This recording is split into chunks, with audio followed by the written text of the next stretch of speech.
Attention shoppers, clean up on aisle 14. Clean up on aisle 14. Someone dropped a jar of pickles. Pickles. Kosher pickles.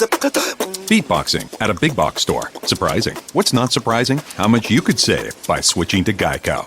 A red minivan has the lights on in the parking lot. Geico. 15 minutes could save you 15% or more. Geico.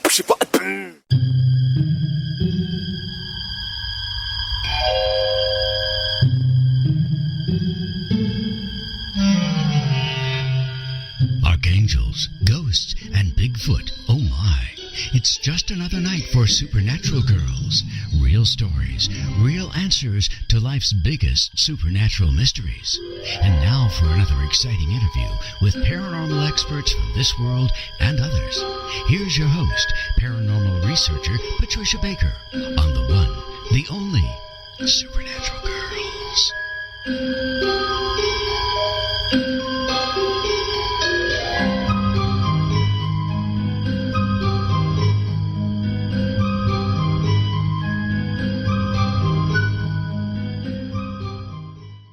Welcome, everyone, to another exciting episode of Supernatural Girls Radio.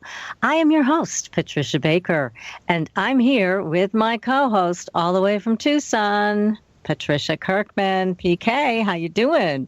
Absolutely fabulously. It's been a wonderful day. No monsoons? It's overcast. It's a little humid, but for us, that's even a neat trick. So, yeah, it's going to rain a little later tonight, but it's been really nice not to be baked every day. I know. You guys are up there, 110, 115. So I'm glad that's behind you. As long as it's good, sweetheart. No, I was just saying, we got to check in here, the numbers. I mean, what a crazy ride it's been in the world today. So here we are again, a week later, but we've got all new numbers to look at. That's right. So we're in a brand new month, and the new month is all about our finances, putting things in order, being in charge, being in control. And the best thing I can tell everybody is to remember that the month of August is a review of 2015. So if you had some shake, rattle, and rolls going on at that point in time, let's take a look at it, see what you can fix up or tweak or make better. But like today deals with cooperation with associates and being in favor of doing things more of a team type thing, assisting others doing their best. But emotions can be a bit on the tipsy side. So pleasing others is good, but let's not overdo it because they'll know you're faking it. Sharing is a perfect way to assist others. And if you're feeling overly sensitive, just take a deep breath, shake it off, and a big smile. That will go a long way. When we're looking at, and that's helpful. But when we're looking at tomorrow, you can be a dreamer. You can give up whatever you feel like because just allow yourself to be creative and express yourself in a very positive way. You're going to be finding that you're more of a leader doing things that you like to do if you put your best foot forward. And it's going to make you feel good because you're going to feel more grounded. But just don't allow that spacey stuff to kind of fluff you off into the wrong space there for a while, especially if you're driving. Yeah, feet on the ground, everybody. That's right. Ground, yes. So it takes a lot of breathing sometimes for that. More than we would like to admit right now. Yes, exactly. Well, it sounds like things have calmed down a little bit from what you're sharing with us, and we got to get grounded and take a look at our money situation. That's always fun. So, well, think of this month as being chairman of the board. You want to be in control of your finances. You want to see what's going on. And if you play it straight and play it right, you might find out you have some extra money by month's end. Oh, well, now that sounds very good. I like that. I like it. Yeah. Thank you, PK. Thank you so much for doing that, giving us a heads up. Now, I've got some paranormal news, but before I go there, I just want to let everybody know, in just a few minutes, we are going to bring on the most incredible guest. Healer Jerry Wills is with us tonight. And he's the subject of an amazing book called Healer, the Jerry Wills story, which we both read. That was a great book. Very good. I was so fascinated, it's hard to put it down. Oh, I couldn't put it down. It was great. I loved all the healing stories, and Jerry was real forthcoming in the challenges he has faced in his life. So we're going to get to all of that stuff as much as we possibly can squeeze in this show. And everybody who wants to write in questions in the chat room, feel free to do that. It's irnchat.com, irnchat.com. And now you know what? We also have a new advertiser who has joined us. Mm-hmm. This is going to be nice. Yes, he's a medical marijuana consultant. His name is Ezra Parsibach. He is at thehighend.org. Now, this man, he knows his stuff. Now, in Massachusetts, medical marijuana is legal. And I believe CBD oil from hemp is legal everywhere. But he's the one who knows. And he offers consultations, and I believe he also has a high-potency hemp-based CBD oil.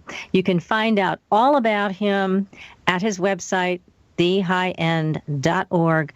The link to his website and a video is on our Facebook page, and it's also on our homepage, supernaturalgirls.com. Make sure you sign up for our newsletter too, Fringe Files, because we are going to be announcing more and more shows, giving you more paranormal news, and also introducing you to great people like Ezra who can help you navigate that field. It is the laws in some places are crazy. He knows what the deal is. He works with people internationally.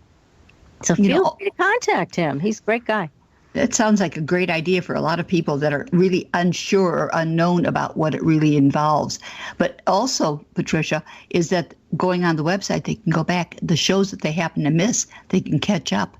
Oh, gosh, yes. We've got some amazing guests, and they're all listed in the archive. So, yes, thanks for saying that, PK. Everybody be sure to just tune into all of them. They all have something special to offer. And certainly our guest tonight has something very special to offer. We are going to just have to fasten our seatbelts. It is going to be a great show. So, another piece of paranormal news. This is a wild one. Dr. Ian Stevenson, he was a psychiatrist. Unfortunately, he's passed away, or I would have him on the show for next week. But he passed away, and so far I haven't figured out a way to get dead people on the show. So, well, hey, you never know. He may have already entered someplace else. He may have. That's right. But one of the things that he found, he did a lot of studies on past life, and he found that people who came in with birthmarks and deformities, that these were related to how the person passed away in a past life. And he was able to prove it. It was amazing. So he wrote a whole book about this stuff, and he investigated, I believe it was thousands of people. He was able to prove this because people who had memory of their past lives, he could go back and pull the records on those people that passed away, and there were the injuries, exactly mirroring the birthmarks they had or the deformities they had. I mean, that's incredible. I don't know why we didn't hear this guy before. Well, you know what? I found it so fascinating when I was reading it because when they were talking about the ages of 2 to 3 or 4, where they could remember the past lives, but after that, they kind of shut it down. Oh, yes. Yep. Yeah, there's not a lot of support for that, is there? Well, they're just afraid they're going to want to come back, grow up, and collect what they left behind. I know. But he has written a number of papers and a book, and he has one paper, for example, Birthmarks and Birth Defects Corresponding to Wounds on Deceased Persons. Amazing how, I know he investigated in this particular article 210 children, and he was able to draw that link each and every time. So that's an amazing body of research that he left behind. And again, I just wish he was still with us because I'd bring him on the show in about a New York minute. But anyways, if you're interested, read his book. And again, the name of his name is Dr. Ian Stevenson. And look up reincarnation research. It is fascinating. That it is. Yes, there's been lots of UFO sightings, more than ever before, and I hope some of them are going to land somewhere. Pictures will be taken that can't be refuted.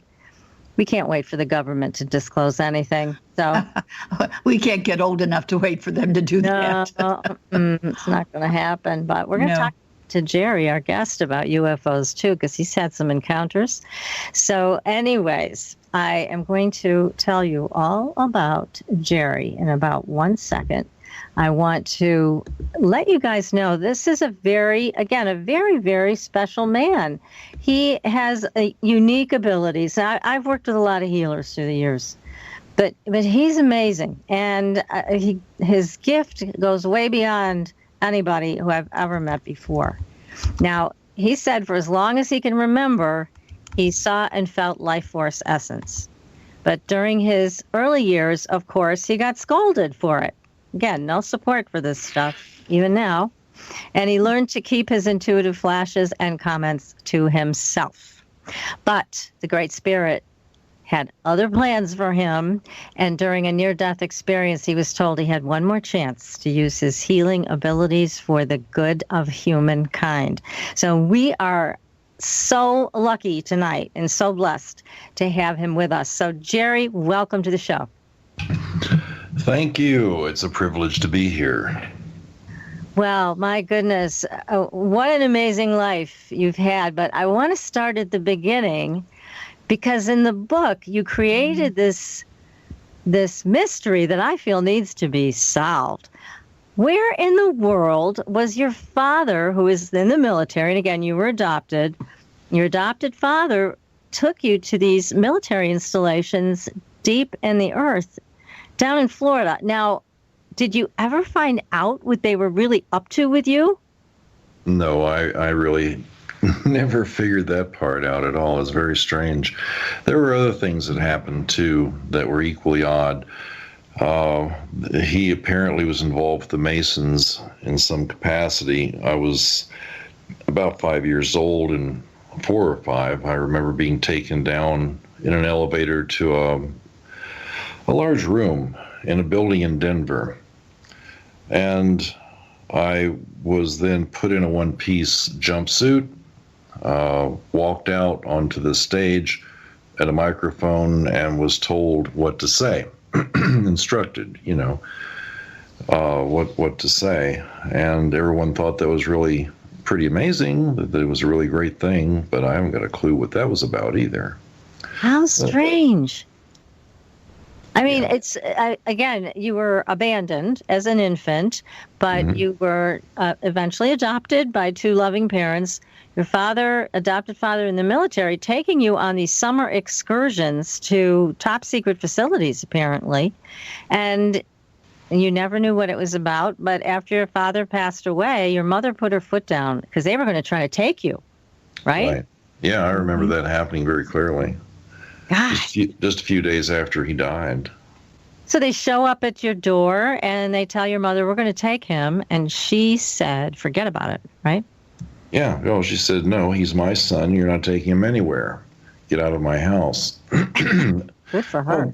Well, there were these guys, these guys in uniform with a lot of, regalia on their uniforms, and soldiers were with them, and some other plainclothes, smartly dressed guys in blackout, dark suits were with them with dark hats. And it was a very small doorway. They had to walk downstairs, then open the door and come in. So she just sort of went right up to him, charging after him, saying, no, you're not, and get out of my house. And they were basically, we'll be back. And they were backing out. And it was shortly after that we left. I mean, within a day or two, left. And then, we ended up in Kentucky. Well, thank goodness your mom stood her ground and protected you, because it sounds like they had other plans for you. Yeah. Well, the idea was they wanted me to go to some special school, and then I was going to go to the Air Force Academy, and then I don't know what else. that I remember these sort of things being talked about, but I really don't know what the details were. Honestly, I was too young to really comprehend all of it. Do you think that they chose you for your abilities, or do you think they wanted to create your having these abilities? No, I think they chose me for some reason that is really difficult to say. When I was I was dropped off in an empty farmhouse, and the Army Air Corps, a bunch of soldiers, went there and retrieved me and took me to Fort Knox and kept me there until I was handed over to this man and woman. And something was going on then. So it's a very strange story, and I don't have any proof about any of it. A lot of my information is anecdotal, so I don't know what the real backstory is in actuality. I just know bits and pieces. Wow. Well, I was transfixed by your telling that story in the first part of the book. It really caught my attention. I was like, what in the world was the military doing to you? And at such a young age, you were 3, 4, 5 years old, right? Well, at that point, when he died, I was 7.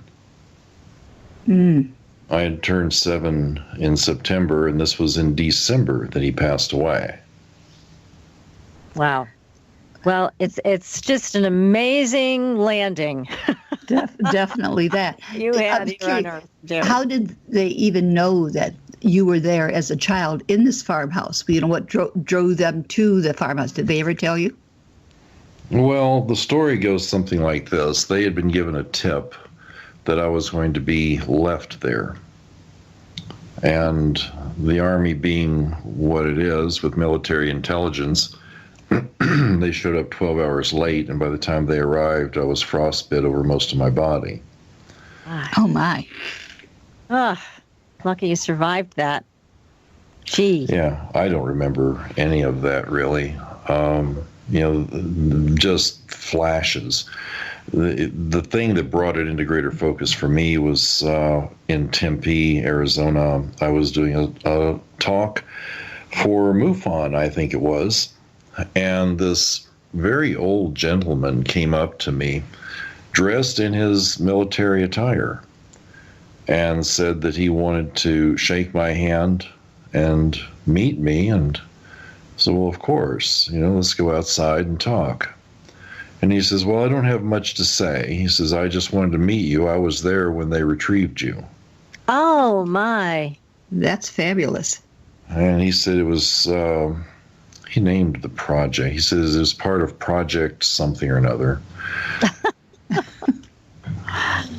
They've got a name for everything, don't they? They do. And that's why I don't pay much attention to it, because it's usually kind of silliness and sometimes an acronym that doesn't mean anything. Yes, that is what they do. So thank goodness that your mom kept you out of their clutches so that you could go on and live a semi-normal life. But my goodness, you had this ability from when you were very, very young. And not only an ability with healing, but you also, which I was thrilled to read, had quite an ability to speak to animals. Oh yeah, early on, I didn't know.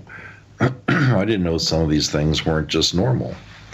So I was seeing people on the other side. I had precognition, things that were going to happen.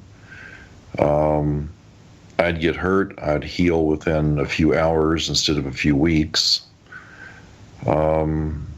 Just very strange. Sometimes it was bothersome at night because I would hear people thinking, hear people talking. Oh, my goodness. See things that other people couldn't see. So I had kind of like a smorgasbord of psychic phenomena happening around me, and it was constant. It wasn't just, once in a while. So talking with animals was a really easy thing because they're a lot calmer usually and a lot simpler in the way they think and the way they communicate. My favorites were dogs or horses. Cows are pretty stupid. Oh, really? Yeah, unfortunately. Birds were amazing. Made friends with lots of birds. Squirrels, they were kind of curious. Mice were interesting. The thing that I learned, in retrospect from all of these encounters with animals is something that really goes against what most people think. Most folks don't attribute emotions and thoughtfulness to animals. But it's not true. Animals think, they have emotions, they have ties to their children, and they love life. It's one of these things that, they're a living thing. They have their own unique way of experiencing it, but animals experience love and fear and dislike, mistrust or trust. They experience all these things, whether it's a bird or a dog or a cow or a horse, any of these things. They all have an emotional body, and that aspect of their existence isn't that much different than our own. Their problem is that we seem to be at the top tier of existence, and there's a lot of trust that has to occur for them to get near us, or they just learn to be near us but never really learn to trust us. That's sad. Fortunately, that's true of people too. Oh, well, yeah, it is. I mean, you find similarities across the board. So in my experience, I could move my thoughts into theirs and experience what they were experiencing. It was a lot easier than people at the time, and a lot cleaner. And I was able to garner the trust of animals, and I still do. I walk into a place and animals like me. One of the more bizarre things that I've done in my career as a healer was going to this wildlife zoo up in the Verde Valley here in Arizona. They had a mountain lion that was sick, and they didn't know what was wrong. They also had a 20-foot Burmese python that wasn't eating, that was very distraught. And they also had an African black mamba viper. Wow. That was having trouble. And my first stop was with the the python. And within 2 or 3 minutes, the python and I became great friends. And then I went on to the viper. The head of the snake was as big as my hand. It's no wonder it's one of the more dangerous snakes in the world. Yeah, and they're super poisonous. Yeah, they're very poisonous. Anyway, I was handed this snake, and they said, hold it behind the head like this. You don't want it to bite you. All right.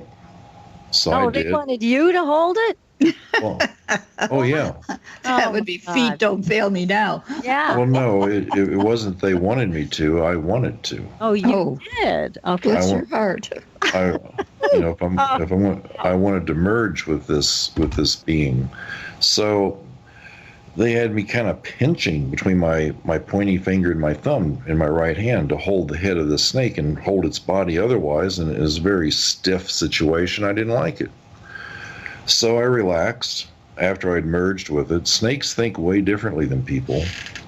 And after I'd merged with it, I just released it. And it just stayed here in my hand, went to sleep, and I was able to do what I needed to do. And I said, all right. After about 10, 15 minutes, I handed the snake, you can take the snake now, it's fine.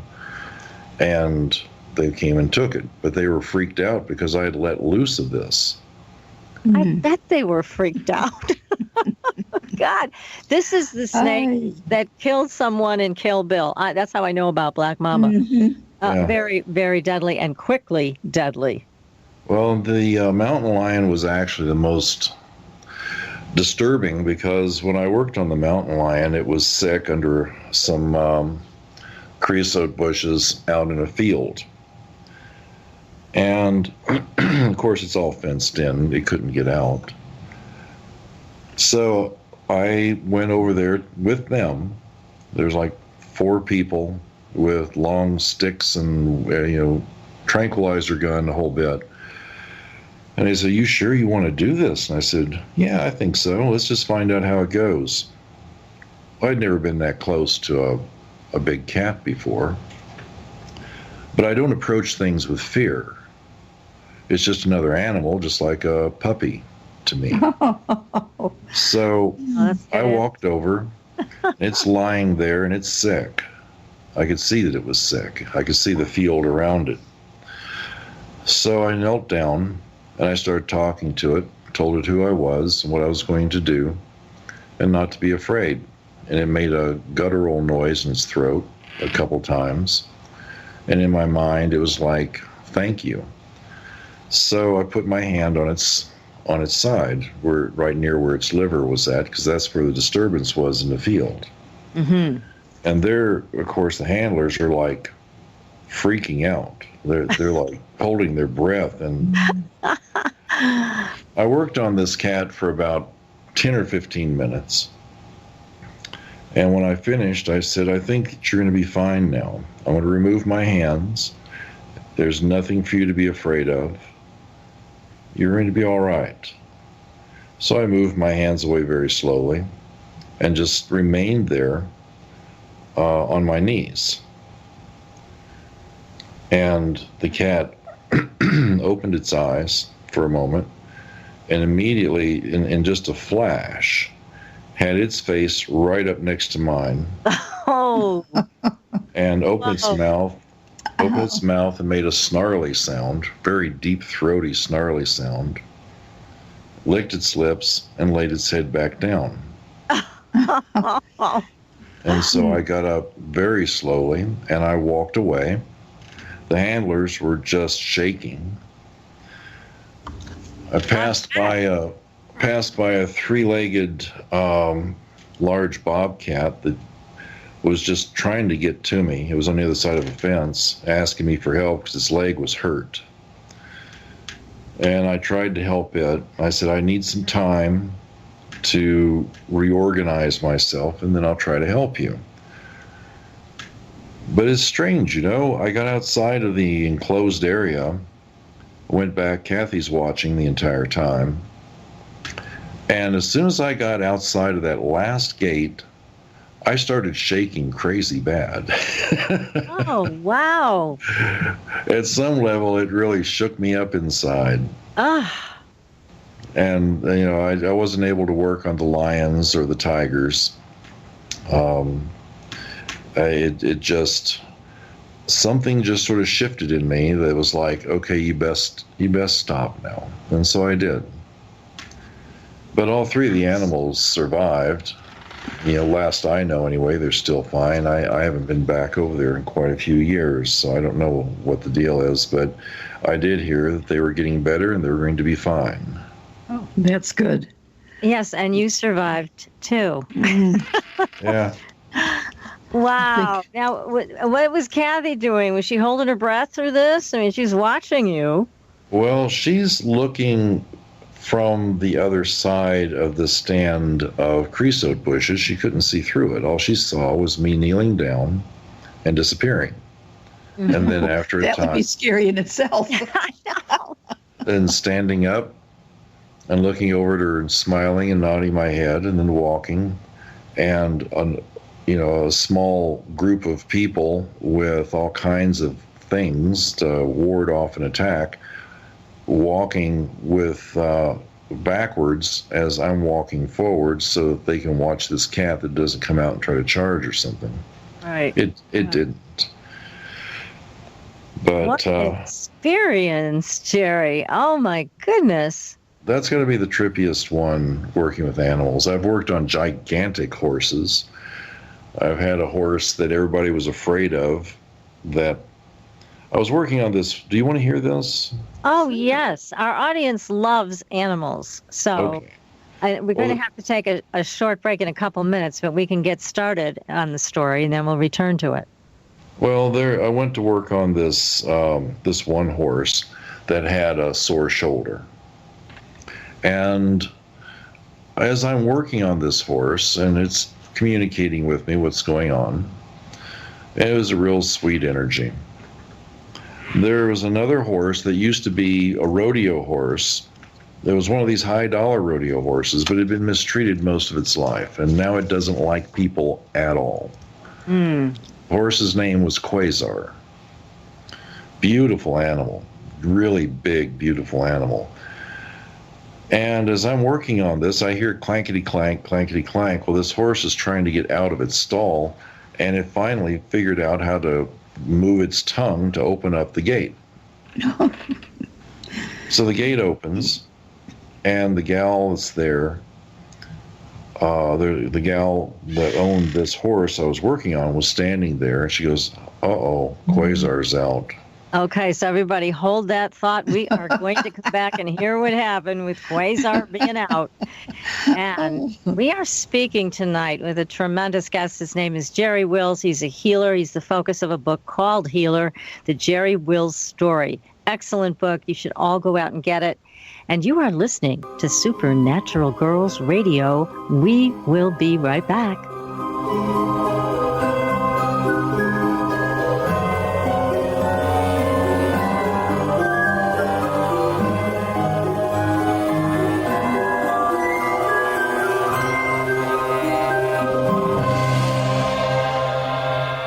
Listening to IRN, the Inception Radio Network, Chicago, Illinois.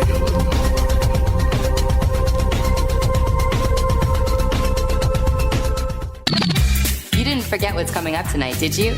Hi, Inception Radio Network listeners. This is Amanda. Never miss that interview you were looking forward to or the show on your favorite topic. Follow IRN on Twitter, I_R_N, and get reminders about the evening's live shows as well as fun and important updates throughout the week. That's I_R_N, and never miss a great show again. Hi, can you hear my voice? Imagine how many other people can hear it too. If you have advertising needs, then look no further. The Inception Radio Network currently has openings for on-air advertisements and radio show sponsorships. Given any thought to your target demographic? Inception has you covered there too. Advertising on a network gives you multiple opportunities to advertise on a wide variety of radio show broadcasts, and we have one to fit every advertising need. You know, in recent years, internet radio has exhibited a phenomenal listener growth. An Arbitron Edison survey shows that online radio boosts at least 33 million unique visitors each week and 54 million each month. And that number amazingly continues to grow. And these listeners are a part of many businesses' core demographics. And surveys have shown that internet radio listeners are far more likely than regular radio listeners to spend money on a whole range of activities. You know, internet listeners vote, they dine out and eat fast food, and they grab a cup of coffee. And here's the interesting one. They buy items online at a much higher rate than all other market segments combined. Internet radio also enables businesses to connect with consumers during work hours, where increasingly more lifestyle decisions are being made. Advertise with the best. The Inception Radio Network offers competitive advertising rates to fit just about anyone's advertising budget. Stop by today at www.inceptionradionetwork.com or call us toll-free at 1-888-919-2355. Get the word out. Get results with the Inception Radio Network. Are you a fan of Inception Radio Network? Do you reckon it's the best alternative talk radio station on the planet? Well, if you do, head to facebook.com/Inception Radio Network and like the page. Tell your friends, spread the word, and keep listening to the best. Hello, Inception Radio Network listeners. This is Amanda. Remember, you can take your Inception Radio shows on the go. Just download the Inception Radio Network app for your iPhone, iPad, or Android smartphones and access live shows, past shows, guest lineups, and much more. Just visit the iTunes Store or the Google Play Marketplace and download it today for free. Your property tax bill. Have you seen it lately? It's frightening. Your property taxes are going up while your home value is going down. It's time to fight back and win. For the real truth about the property tax system, get attorney Pat Quintilian's book, Are You Getting Screwed on Your Property Taxes? How to Find Out and How to Fix It. Attorney Quintilian answers all your questions and gives you the facts you need to fight a property tax bill that is spiraling out of control. You'll also read about what happens to property owners who don't check their property records, only to find out too late they're taxed on square footage, fixtures, and even buildings that they don't own. Is this happening to you? Learn your rights. Buy attorney Pat Quintilian's book today. Are You Getting Screwed on Your Property Taxes? How to Find Out and How to Fix It. Available on Amazon.com.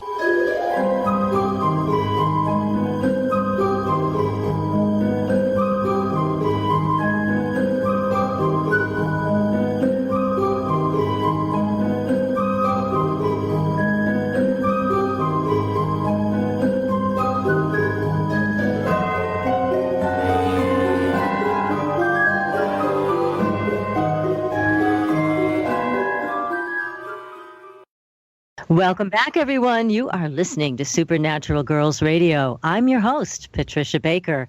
I am here with my co-host from Tucson, PK, and our incredible guest tonight. We are so honored to have him with us.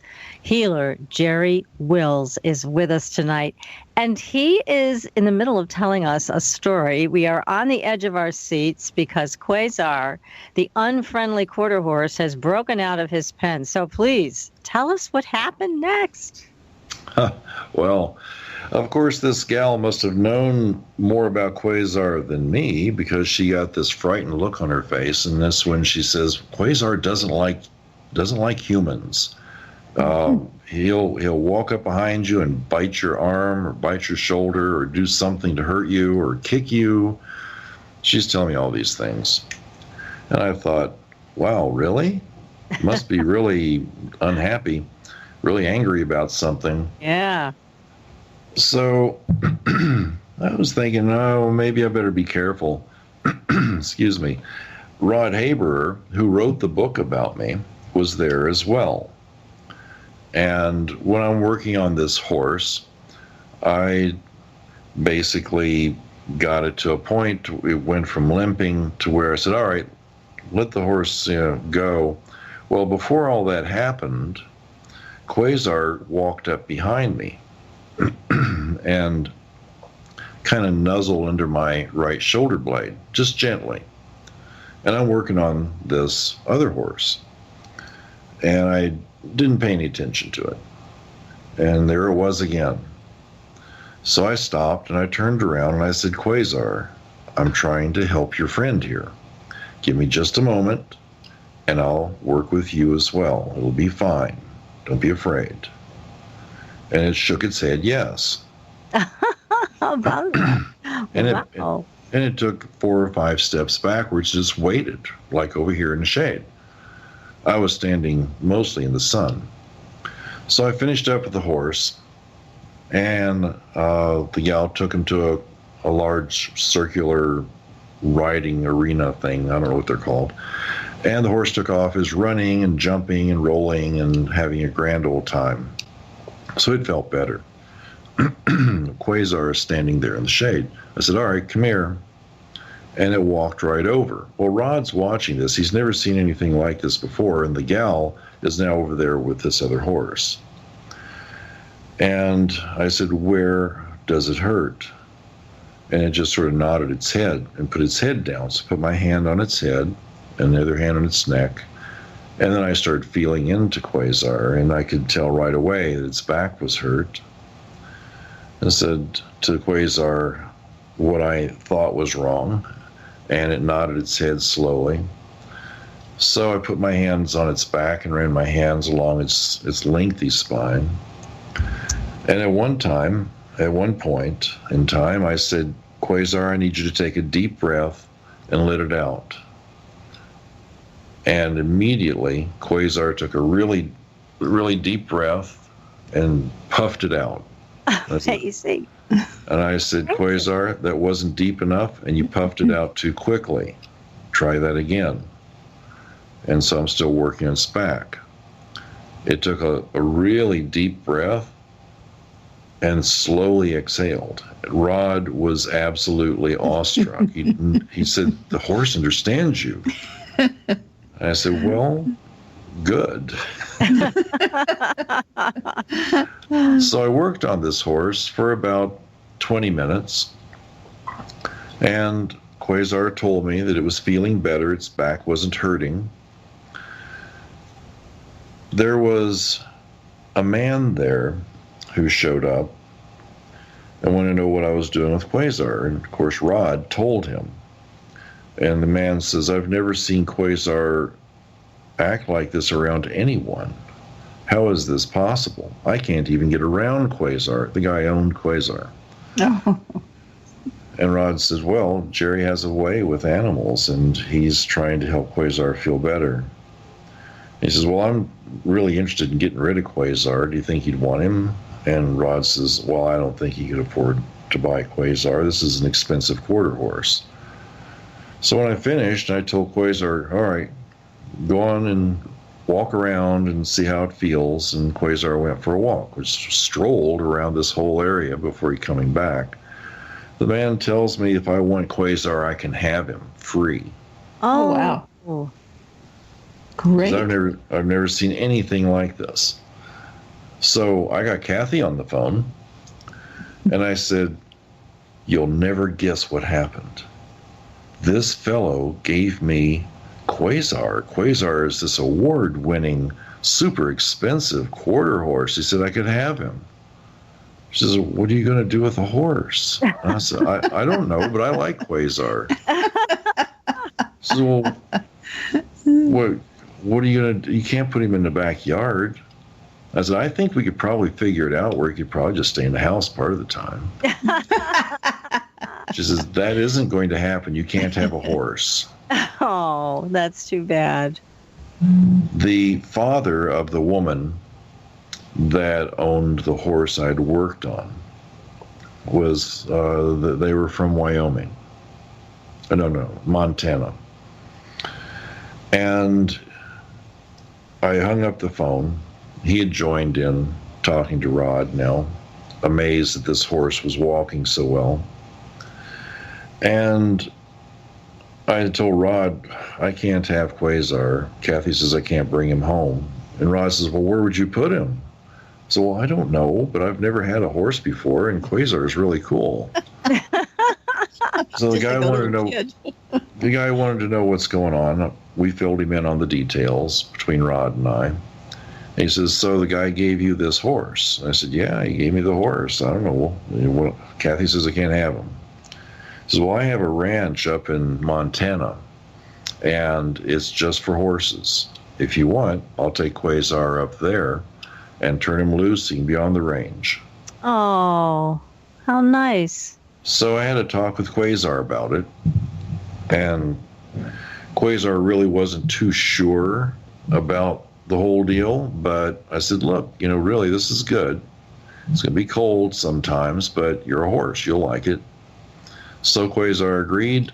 The man loaded him up and loaded up the other horse. The papers were signed, and the guy took him up to Montana. I haven't seen Quasar since. It's been several years now. But I had a feeling that I did hear from him, and he said Quasar was very happy. Oh, that's great. Good. How neat. Yeah. Happy ending. Oh, yes. Like happy endings, especially with animals. That's wonderful. Well, we've got a question for you, Jerry, from the chat room about this. Denise would like to know, what advice can you give for communication with animals? What's the best technique? Projecting words or pictures to them, or something else? Projecting emotions. Most of the time when I am working with any kind of a critter, the first thing that happens is that they don't know how to communicate with you, and so there's a frustration there, just like there is for you, that you've got a frustration. I don't know what to do here. So the first level, I should probably do a class on this. Yes. The first level is really get clear within yourself. What are your emotions? Where are you at? Because animals are like people. They don't want you to be all feeling sorry for them and making them feel like, I'm a good guy and I'm going to help you. And, you know, I mean, they want to be treated as an equal. So be clear on your emotions. And then when you are, project your emotions towards them just with breathing. There's nothing that you say. Just start feeling compassion and gratitude, and just breathe and just project that towards the animal, and then start talking to them. If they don't know you, then tell them who you are. They'll understand. Get a picture in your mind of what you're thinking. You know, I understand you got something wrong. I only want to help you. There's no need to be afraid. Because in the art of healing, the very first thing that you do, whether it's for people or for animals, is you bring peace. Everything follows from that. And when you bring peace and you come up to the animal, then start feeling love. You know, when you feel like you're loved, how good that feels. Animals feel it much more dramatically than we do. They feel it in a very pure sense. And if you can feel that kind of love when you're touching them, put your fingers on them, put your hands on them, and just stop for a moment. Don't worry about what you're there for. Don't be concerned about what you're trying to help. Be concerned about the soul, about the essence of this creature, and just breathe it into yourself. Just take a deep breath and just feel it. What is it like to be this animal? To be so vulnerable in the hands of this powerful person that's standing here? Bring peace. And then, after that, then do the work that you're there to do. And what you'll probably find, if you're successful, is that the animal will be experiencing such peace that it'll want to sleep. It'll just close its eyes and just remain very still. Don't do anything to disturb that. And when you finish, you feel that you finished, then take another breath, and you know you're finished. Convey that emotion and just tell this creature, I'm done now. I think you're going to be all right if you think that. Or I've done the best that I can do. I only wanted to help you. And just say, I'm going to take my hands off of you now. I'm finished.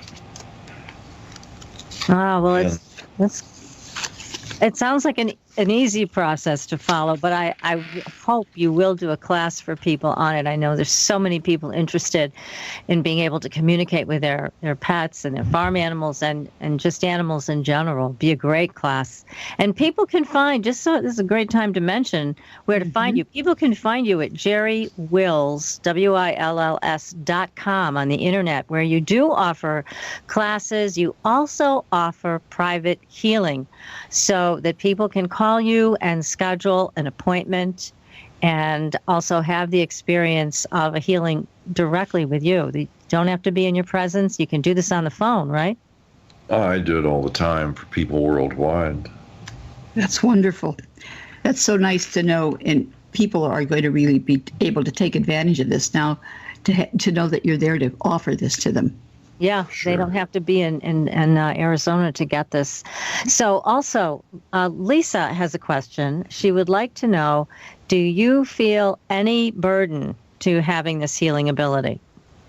No. You know, the original burden, if we can call it that, was not knowing what to do. Having the ability is just as natural for me as breathing or eating or whatever, but the real burden was feeling intimidated to be myself. And there was a great lesson that I had to learn with all of that. You know, if you aren't being yourself, who are you being? You know, take a look at what mask you are putting up in front of your face. Who are you trying to please? If you're not being yourself, Who are you?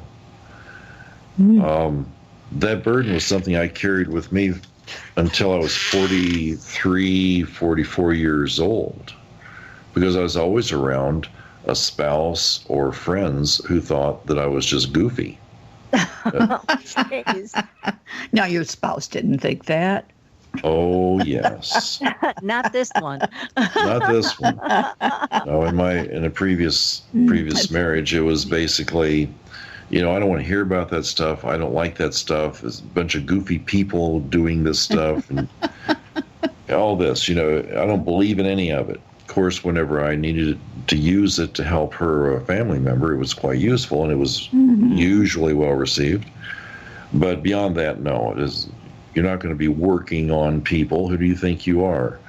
So, I felt very intimidated. Couldn't talk about it. Couldn't be me. That finally came to an end, and within a few months, I met Kathy. And, without going into a lengthy thing about it, the bottom line is that Kathy had a first-hand experience with me, and it was nothing serious. She hurt her finger, and I made it better right away. I thought she was cute, and I liked her smile. And I guess I was trying to impress her a little. Sounds that way. But Kath, my background is in electronics. I owned my own company and was doing pretty well. Had been for many years. And Kathy says, "This isn't what you're supposed to be doing." And I said, "Yeah, I know, but I don't know what else to do." She says, "Well, you're supposed to be fixing people, not machines." And I said, "Well, sure. How do I do that? And besides, people think I'm goofy." She says, so she basically, in a metaphoric manner, she took my hand and walked me through the process and brought me to this side of the equation. It's because I believed in her that I took a chance, walked away from all of that, and started doing this. Well, thank you, Kathy. That's right. It's a blessing for the rest of us, that's for sure. That's right. Well, that's why I tell people that she's the most amazing person I've ever met, and she's my hero. Because of what she did, there are literally thousands of people that don't have anything wrong with them after I've worked with them, because if I hadn't been there to do that, then their story would have turned out much, much differently. It certainly would have. Now, you're leading me right where I want to go with you, into your work with healing people. Some of these stories, all of the stories in the book, it brought me to tears. I mean, there was one especially I found touching about the little girl that had leukemia, and she was at death's door. You said death was there when you walked into that hospital room, but you were able to do something totally miraculous. Well, let's make sure we clarify what I'm doing and what happens as a result of the presence of the Creator. I don't know what God is. I really don't. I'm not a religious person. I'm not a saint. I'm a sinner. I'm not the guy in the white hat, really. I'm not in the black hat either. But I'm just a person who falls down and makes mistakes and says things they shouldn't and eats hot dogs, and sometimes I'll have a shot of scotch. I'm not living that pure essence life that is like, oh, I'm just so holy and special. That's a bunch of hooey to me. I'm just a person. Well, human. Yeah. So, about this little girl, her name is Natalie. I was asked by the grandmother if I would help. There was nothing the doctors could do. She had childhood leukemia. She had been given multiple treatments of radiation. She was in pain when she was conscious. She was very weak. And would I please go and help her? And this this was one of those things that it was like my first visit to a hospital to help someone, really. And I said, sure, I mean, if I don't try, how will I know? So I went. When I got into the room, here was this cute little girl with a couple of little wisps of hair in her head, asleep with a tube poked in the side of her neck, and bags hanging, and she's just there. And the mother and father were getting a divorce. The grandma and grandpa were there. And I'm looking at this little girl thinking, all right, what the hell do I do now? Because I don't have a clue. And this was pretty early on when I started working with people, in a capacity where I was putting myself out there a little bit, not publicly big time, but just, okay, I'll try it and see what happens. Right. I walked over to the door, closed it, and I said, I don't know why, I said, I don't want this door to open until I'm finished. And I started working on her.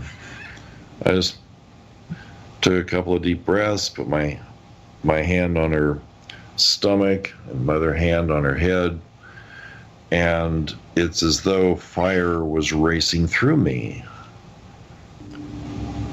Well, she was on morphine, and she wasn't waking up, of course. And I worked on her for, 15, 20 minutes. And the room became unbearably hot. And of course, I'd instructed the mom and dad to hold hands and just feel love for their daughter, and the grandma and grandma to do the same thing. And when I finished, I was so loopy, but Natalie woke up. And so you were loopy from the contact with the morphine in her system? Well, in my way of thinking, the morphine was causing its own unique problems, so I absorbed it into me. There's no way to validate that, but that's just what my thinking was. Mm-hmm. Makes sense. Well, she woke up, and they asked, what did you see? And I said, well, I told them a few things, and that the feeding tube had a accumulation of yeast and bacteria. There was bacteria in her blood. And I just listed off these things. And then I went. I said, okay, I'm done. I just need to go have a cigarette. That's what I do. So I was going to go have a cigarette, but I couldn't even get very far. I was sitting in the nurse's station, just loopy. And the parents, of course, the doctor came in, talked to the parents. The doctor came over, talked to me. He says, so what did you see? And so I told him. And he says, how do you know this? And I said, because I could see it. And he says, well, I don't know how you could know any of this. And I said, well, I don't either. But I'm not feeling all that chatty right now. And he says, well, let me explain. We just got the blood test back. She does have yeast in her blood. And he told me the things that I had said were exactly the ulcer in her stomach, the accumulation of bacteria at this other point. And he says, I'm real surprised. I've never encountered anyone like you. And I said, well, I'm nothing special. I just happen to see things. I said, but here's what's going to happen. If you want her to survive, here's my suggestion of what you would do.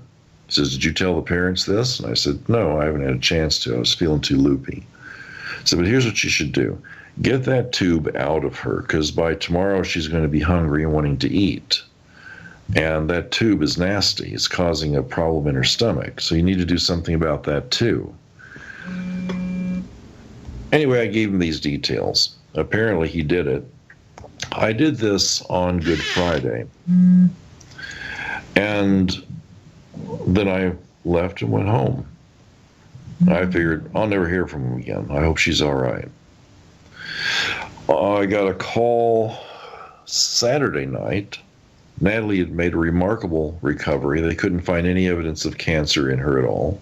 Oh, fabulous. They had taken out the feeding tube. She was very hungry the next morning, and they'd stopped the morphine. She wasn't in pain. She'd slept all night long after I worked on her, the first time she'd slept all night long in months. And on Sunday morning, Easter Sunday, the family was coming to see her in the hospital. Would I please be there? I know it's Easter Sunday, but we'd really like you to be there. So I went. Now, before you go any further, another cliffhanger. we are going to have to take a short commercial break and come back and hear the rest of the story and what happened to Natalie. This is so exciting. I love this.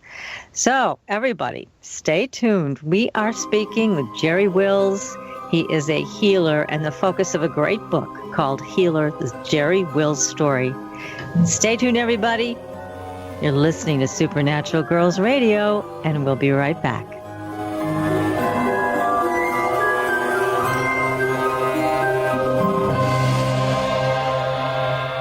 You're listening to IRN, the Inception Radio Network, Chicago, Illinois.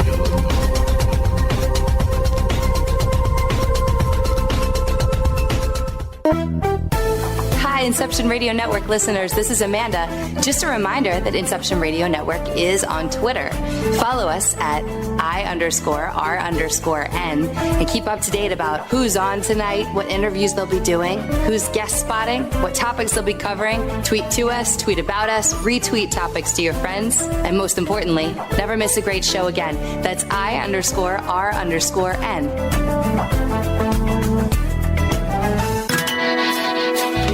Don't have a computer? Is your internet connection down? Don't worry. Use your trusty cell phone or landline and call into our listen line at 401-283-6700 to listen to the Inception Radio Network 24/7. Again, that call-in number is 401-283-6700. For the Inception Radio Network, I am MJ.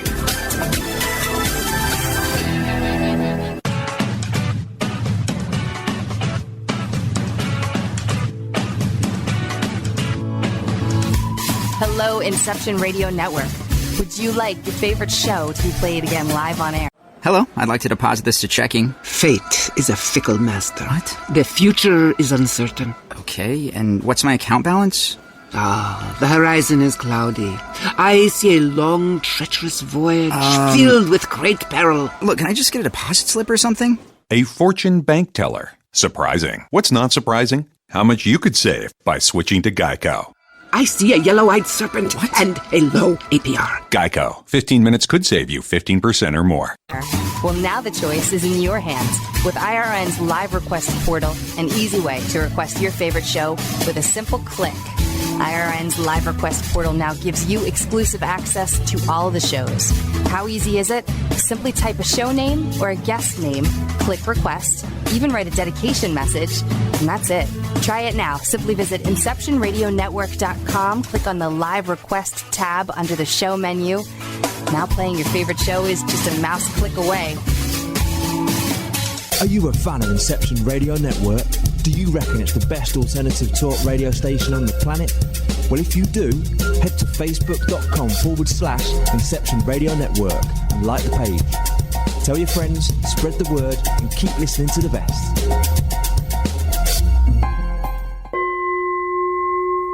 Are you ready for a new experience of freedom and powerful connection?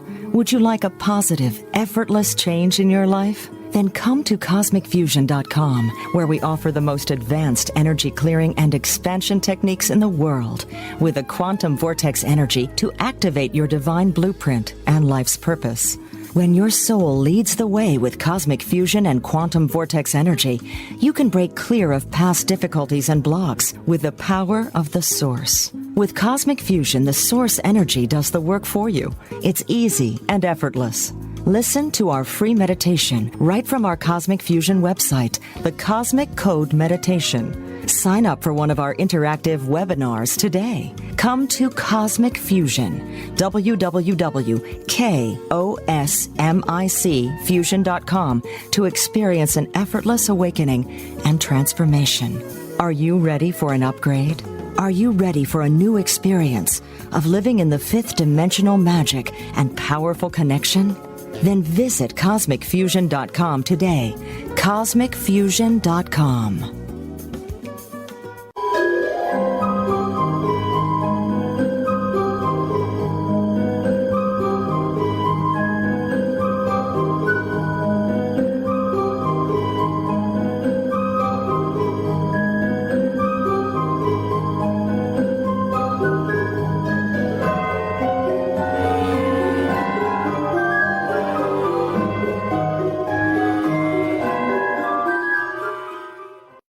Welcome back, everyone, to Supernatural Girls Radio. I'm your host, Patricia Baker. I'm here with my co-host, PK, and our most incredible guest, healer, Jerry Wills.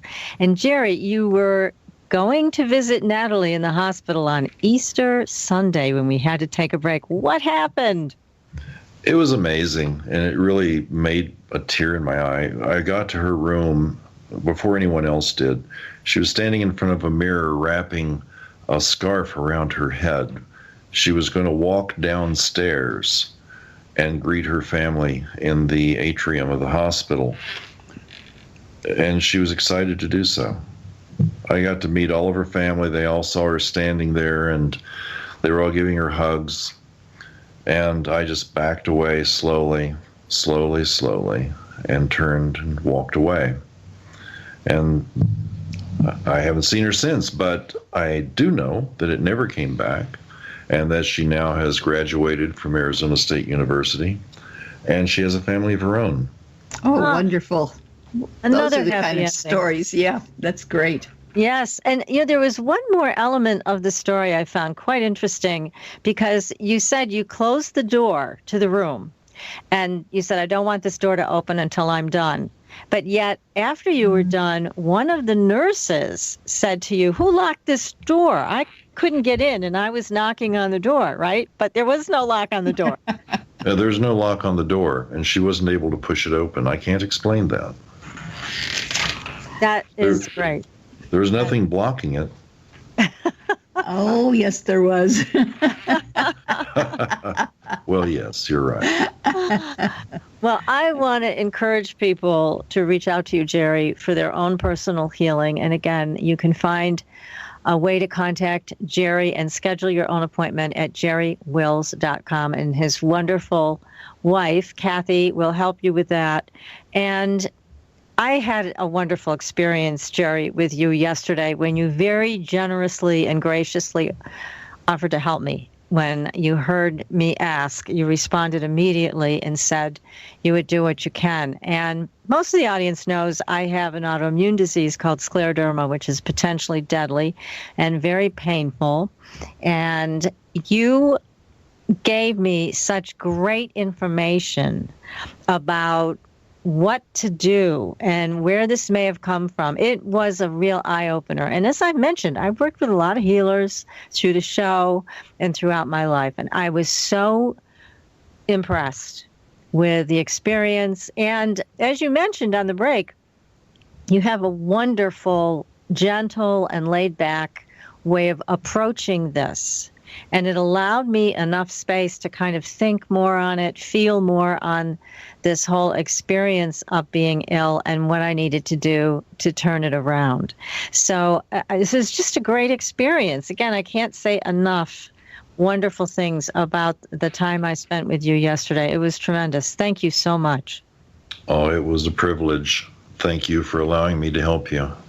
Well, it was great. And there was one big takeaway I do want to share with all the other people that I've talked to about autoimmune diseases, because you said something and it triggered something in my mind. And that is simply that the stress factor, that we're all under a lot of stress. Mm-hmm. But some of us, when we get under stress, we get stuck there. Mm-hmm. and it doesn't shut down. And that's when I think a lot of these other symptoms come forward, and it's like being on a racetrack and you can't shut it down easily. But you were wonderfully helpful and so insightful. And again, I just can't thank you enough for your time yesterday. And again, I encourage anybody and everybody who would like to have a healing experience with you to please go ahead and make that call. You will not be sorry. You will be very happy with your experience of Jerry. So just wanted to share that. It was a great time yesterday. I'll be calling in the morning. Yeah. There you go. There's another person who's going to have a great healing experience with you. And you've had so many experiences that have been wonderful with people, but there are times that you can help and there are times that you can't. Oh, sure. I think the only person, I don't know if it's a person, the only way I could actually be the person that could help everyone every time is if I were actually God. And I'm not. There are people who have things wrong with them that are meant to be there, as hard as that might be for some to digest. But the reality is sometimes we have things wrong with us because this is how we receive love. And other times it's how we give it. Then there are those occasions where, this isn't meant to be a part of your path. And when that occurs, that's when I can help. So I might not be able to help everything that's wrong with a person. Maybe I can help some things. Or perhaps I can point you in a direction where you can help yourself. And that might be the whole reason why you've gotten this going on. It's because you needed to know, if you want to be better, this is going to take action on your part. Well, that brings me to another question, because certainly people are making lifestyle choices that are a bit, they do lead to disease. There are people that are constantly overeating. They're eating the food that's not good for them. It's not right for their type or their genetics or their ethnic. They're just not doing what's in their own best interest. Now, when you find somebody like that and you go to help them, but they go right back to their old habits, then what? Well, then I just, I've had that. I've had people using diet pop, for example, and they can't explain. They don't understand. Why am I still gaining weight? Why do I still feel miserable? Why are my hands trembling? You're using diet pop. And I go and fix what I can and tell them, here's how you can help yourself. This one gal, this has happened more than just one time, but this one particular gal came back and about a month and a half later. And she says, well, I'm not drinking 3 liters of diet pop now. I'm only drinking 1. And I haven't lost weight. And, what am I supposed to do? And I said, you're supposed to do whatever makes you happy. But if you want to be healthy, here are some things that you can try. First off, don't drink this anymore. Well, I try and it gives me a headache. Why is that? I said, because diet pop turns into alcohol and formaldehyde in your system. The formaldehyde eats holes in your brain and your nervous system sheath linings, and the alcohol is alcohol in your brain. You get used to a certain amount and you stop using it, then you're going to feel very uncomfortable. So why use it? That's the question. You have to detox. You have to get past this. Yeah, and I see this all the time with people. They're going in and out of the hospital, They take this drug, that drug. But it's like, gee, did you think maybe you should clean up your diet? So I was just curious if you encountered that, and you certainly do. So people have a free choice. People tend to look at me like a magic bullet. They come to see me, and I'm going to be the thing that makes it all right for them. And that's not true. There is no magic bullet. There are things that I can do and have done that, I could sit here for the next 12 hours and tell you one story after another of things that are just absolutely mind-blowing. But being a magic bullet isn't it.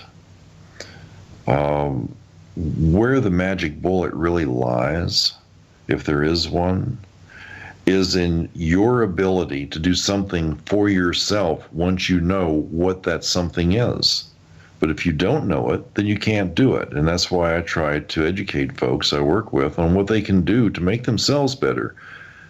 It isn't proper that anyone would need me to the point to where they're needy. Mm-hmm. The person should become empowered as a result of their contact with me. So they're empowered to make a decision. They're empowered to go forward. They can do something for themselves in a positive way. I'm not judgmental. I'm not going to tell you, don't eat meat unless I really see you shouldn't, or don't smoke, or don't drink, or whatever. I do all these things. I'm not going to cast any aspersions on what a person's lifestyle choices are. But if I see that something's causing a problem, it would be remiss of me to leave that out of the conversation. And if I do mention it, and you don't pay attention to it, then I've done my part. This is your body. Do with it as you please. It's not going to make any difference to me. Yeah, that's a good point. I mean, it's a question that I see that comes up a lot with people that don't want to help themselves. And we all have to be willing to take responsibility for the way we take care of ourselves or don't. So it's good to know that this is how you work with people. Now, you did say you're not God, but you met God when you had your near-death experience, right? Well, I don't know what it was. That was pretty strange. I mean, how do you act when you're dead? That's one question that, people probably never asked themselves. But when I fell out of that airplane hangar and I ended up sort of floating, I don't know, I was just sort of up in the air with my legs crossed, looking down at myself, and I said, oh, hell, I'm dead. And I was fascinated by this, not horrified. This voice came to me and said, Jerry, what are you doing here? And I said, well, take a look. I'm dead. And I said, you're not supposed to be here yet. And I said, well, I'm here and it feels pretty damn good. And this voice said, no, you got to go back. You haven't even started what you're supposed to be doing. And I said, well, I don't know what that would be. He says, you have to go back right now. And at the utterance of the words now, it was like I was blown out of a cannon. It was absolutely bizarre. So I don't know what that presence was that I met. Maybe it was God. I've never quite figured it out. But whatever it was, it seemed to have the ability to throw me back in my body without any effort at all. Yeah, and you didn't even want to go, but they said, too bad, you're out of here. Oh, it felt really great. Yeah, I bet. Far that's greater nice than to know. that No does pain, feel great. no suffering, yeah. What happens when you die, you cross over, the veil between life and death is thinner than anyone knows. It is so thin. When you go, you're going to see everything that you've done. You're going to see the good things and the bad things. And it's not that someone is judging you, as the churches would have you think. No, not at all. You're going to be taking a look at what you've done through the eyes of the people that you've done this to, and you're going to feel what they felt. You're going to experience you. And when that happens, you're going to probably feel ashamed in some respects, and you're probably going to feel really good in others, because no one is completely good or bad. But all in all, at the end of it, you're going to weigh those experiences. And in my case, I felt that I had wasted a lot of time. I could have been a much better person if I had just taken the time to think about what I was doing, been more aware. So when I came back and I remembered all these things, I've never forgotten it. It's as real in my mind right now as if it happened just moments ago. So my philosophy changed tremendously. It became a philosophy that is real basic and simple. An act of kindness is never wasted. Treat other people the way that you would like to be treated. It's like the golden rule, I suppose. Yes. But in every instance, do your best to be kind. Well, that sounds like a good idea. It really is. Now, I want to just jump over to Peru because you've had some amazing encounters there with beings that made you put your covers up over your head. And also with a cocoa leaf reader who actually, and other shamans too, that identified you as an angel on earth. You have quite the amazing experiences there. And then you were standing in front of a doorway and Kathy watched you disappear. Mm-hmm. So we only have a little bit of time, so pick one of them and tell us. Well, I think the most interesting of all of these is before I'd gotten a divorce, the shaman who was reading coca leaves, and I'll make this brief because it is quite a lengthy story, but he basically threw the coca leaves 3 different times, each time shaking his head. And he's the one who said, you're an angel who walks on this earth. You're here to help heal the children of the earth. So I thought that was interesting because that's where I was really wanting to go with my life. And the other thing he said is, he says, you work with electricity. You're not going to be doing that in 9 months. And you're married. You won't be married in 6 months. And there's someone who's waiting for you. She has hair the color of gold, and she's waiting for you. If you make the right choices, then you'll find her. So where is she? She says she lives in the heart. So I'm thinking, oh, metaphor. So what do you mean the heart? Where does she live? And he said, he took a stick, tapped it on a map of the U.S., and she says, right here. And then, no, I said, where will I meet her? And he says, right here. Well, I took a look. Well, that's Kansas City. I don't have any plans of going to Kansas City. I said, well, where does she live at? Tapped around again. Boom, right here. She lives in Lincoln, Nebraska. And I said, well, I sure as hell don't have any desires to go to Lincoln, Nebraska. That ain't going to happen. Oh, funny. As it turns out, I met Kathy in Kansas City because when I got home, there were tickets waiting for me to be a speaker at a conference there that I had completely forgotten about. It had happened months earlier, and this thing between my wife at the time and I had escalated into a really rather unhappy scenario, and I'd completely forgotten about it. And here were the tickets. So I went. And that's where I met Kathy. And when I touched her hand to shake it, to say, hi, I'm Jerry Wills, the most unusual thing happened because for a moment, this pulse of electricity went through me so strong. I can't explain. It's like touching a live wire without having the pain associated with that kind of current flowing through you. And the second thing that happened is that while this current is flowing, there was nothing else anywhere. Everything else vanished.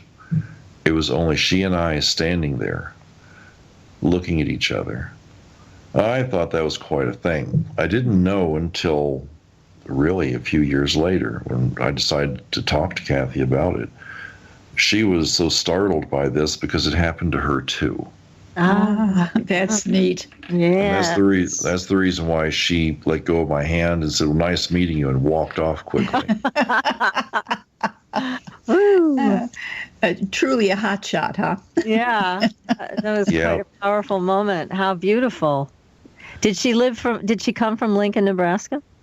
Yeah, that's where she lived. Man, that cocoa leaf guy, he was right on the money. Yeah, and he his name was Pedro. I didn't know him from anybody. I'd never met him before. Old man, Aymara Indian, from up in the Lake Titicaca region. We became friends eventually, and he shared some secrets with me. And one of the secrets of the Aymara shaman were the gateways, the doorways. And he told me about this one. So I eventually went to it, and what he told me was to be very careful because you could be sucked into it. And I said, well, how does it work? And he says, I'll tell you. There are 3 tones, and if you use these 3 tones, the doorway will open, so be careful. because people go up there praying and oming and whatever, and then poof, they're just gone. I mean, it doesn't happen every time, but it's a very weird place. Huh. Well, Kathy and I went there. There was a whole series of strange things that happened before I ever got there, before Kathy was with me. But went there, it was 11 o'clock at night, really cold. I had on a white London fog jacket. My passengers, because we had trips to Peru, had passengers there to see this place at night, which was really very spectacular. And I decided I was going to make the tones. So I told Kathy, here's what I'm going to do. She says, okay, well, be careful. I didn't think anything would happen. She didn't think anything would happen. But from her perspective, what occurred is that I started glowing, and then I was gone. Mm-hmm. And then a couple minutes later, there was another glow, and I was back. For me, I was gone for hours, and I was totally freaked out by the experience. I'll never do that again. You learned your lesson, huh? Oh, yeah. Gosh. Where did you go? Did you have a sense of actually moving through time and space? Yeah, I did. My focus was to go to the Creator. So I ended up in some huge white room, and a mechanical, over an intercom kind of voice, having a conversation with me for hours about things. Oh. And I said, well, I've got to get back. I don't know where I'm at. I said, well, here's how you do it. And so I did exactly what they suggested, and within a short time I was back. But I felt that I was lost. I really felt I felt really afraid. It was a scary experience for me. Yeah, so the man who gave you the instructions for the tones, he wasn't kidding. He said you had to be careful, right? Yeah, and I had no idea he was serious. I didn't. Yeah. Well, someone tells you something like this, it's just a block of stone with a doorway carved in it. Uh-huh. So if you're going to be making tones and a doorway opens and it sucks you in, oh, sure. That sounds like a show I saw once. But it does. It happened, and it really scared the hell out of me. It really did. It was just absolutely a shocker. I didn't expect it to happen. And from what you're describing about this, it feels like the energy was immense. Yeah, and we've been back there testing it, because I tried to figure out, how does this work? Because there are other doorways like it, and we've located several others like it. How does it work? So I just sort of tempt fate and make a couple of the tones, because you have to make the tones over and over and over again. All three of them have to be made one after another for it to completely open and take you. But if you only make a couple of the tones, it turns on. And when it turns on, there is a physical representation that something is going on, and it's pretty wild. If people go to expeditions.tv, it's spelled with an X, it's XPEDITIONS.tv, and look at the video, because we have looked for lost cities during our time together, and made videos of our explorations and places we found. If you look for the Stargate of Arumamuru, I think it's called, you'll see in the video where it is and what it is, and hear the story. Well, I'm going to go there and look at it. Yeah. You definitely like to test the fates, though, don't you?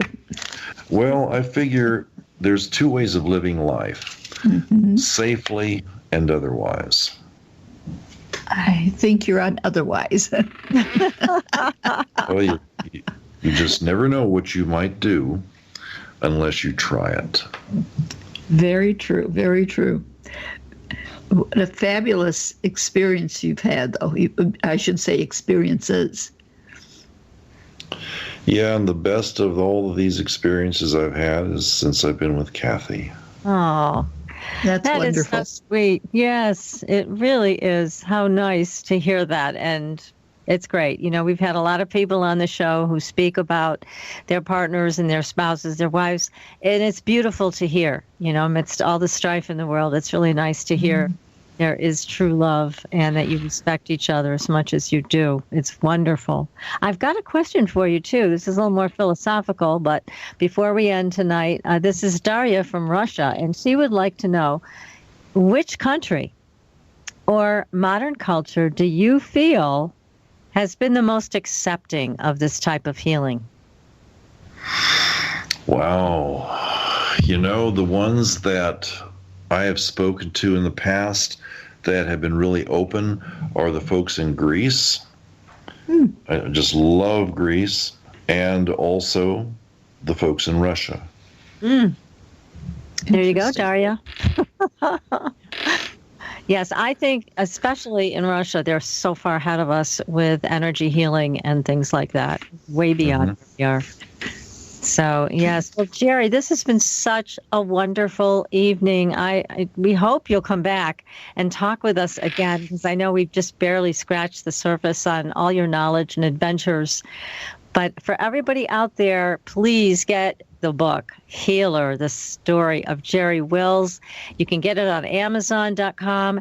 And also, Jerry's website is Jerry Wills, WILLS.com. You can contact him for a private consultation healing. You can also sign up for his classes. And if you go to the Expeditions website, expeditions.tv, you'll be able to watch the videos of finding lost cities in Peru. It's just so exciting. Jerry, you're remarkable. Just thank you so much for joining us this evening. Well, thank you for inviting me on. I've certainly enjoyed it. Well, this has been great. And please give Kathy a big hug from us and thank her as well for all her help in arranging this. We appreciate her very much. I'll Definitely. do it. I'll be in touch tomorrow. Yes, All so right, everybody out there, we will see you on the Blue Highway.